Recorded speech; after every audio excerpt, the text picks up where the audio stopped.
Welcome to today's Explainer. We're going to decode what is easily one of the most deeply frustrating psychological patterns in modern dating. You probably know the exact feeling I'm talking about, right?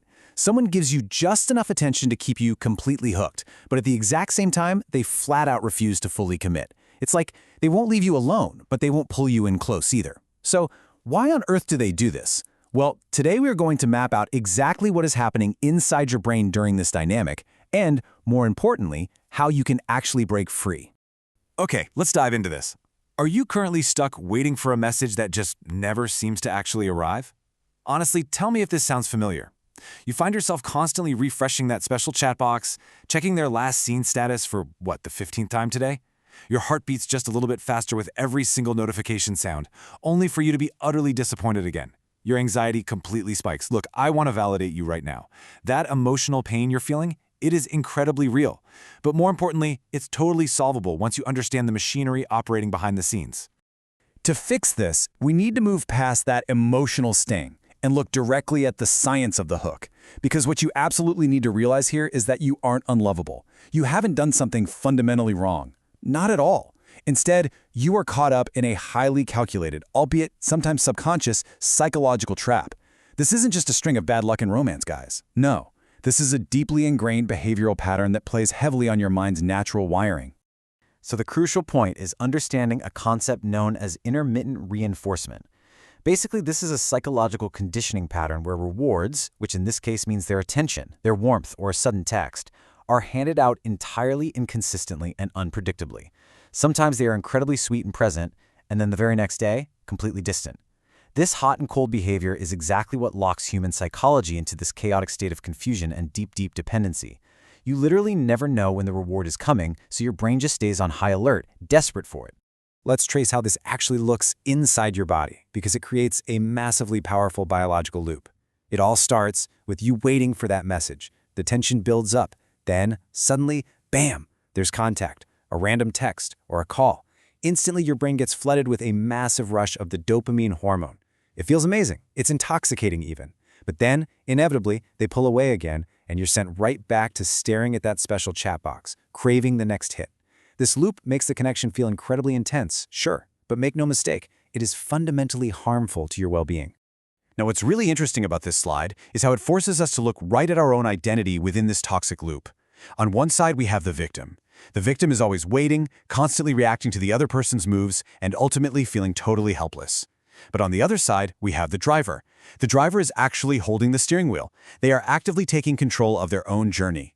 You have to ask yourself right now, who are you being? Because if you're spending 99% of your time just waiting for their validation, you're playing the victim. It is time to become the driver.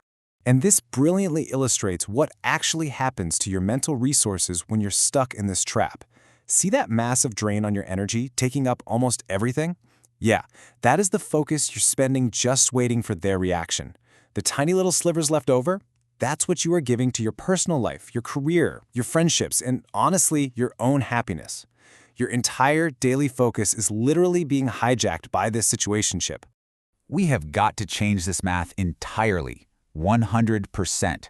That is the exact amount of focus you need to shift back onto your own life and your own goals, starting today. Not 50%, not some slow, eventual phase out. 100%.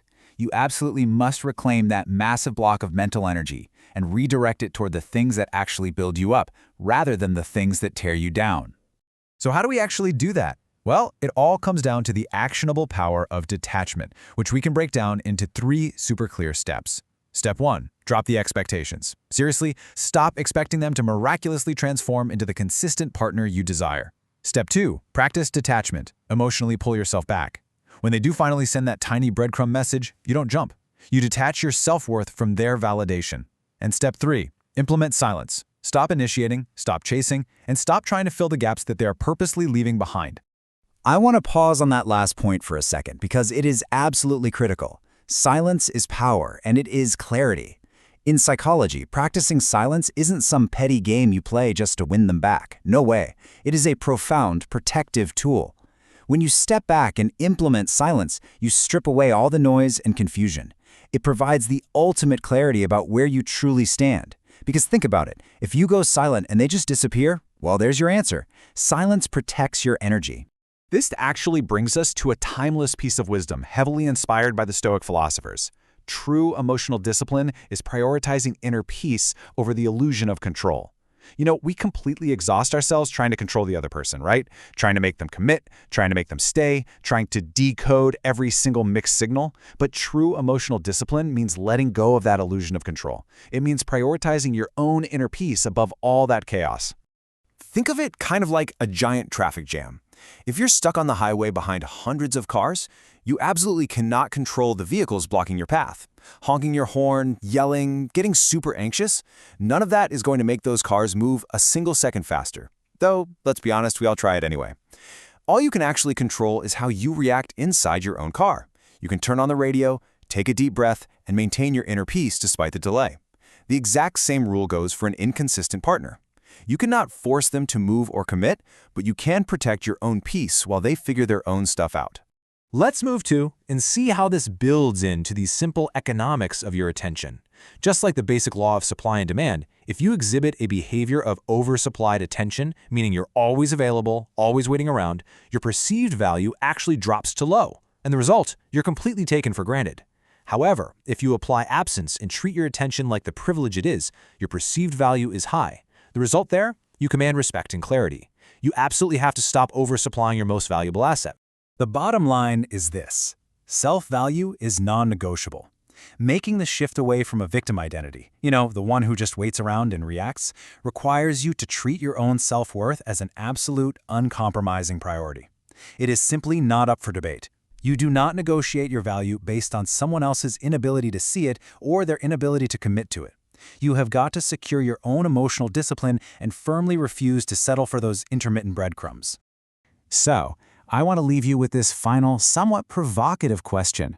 In your final performance, both in this specific relationship dynamic and in your life going forward, will you finally choose peace and make yourself the priority? It is time to take the driver's seat. Stop waiting for that message, start practicing some real emotional discipline, and fiercely reclaim your inner peace. Thank you so much for joining me in this explainer. Now take this knowledge, go apply it, and take back your control.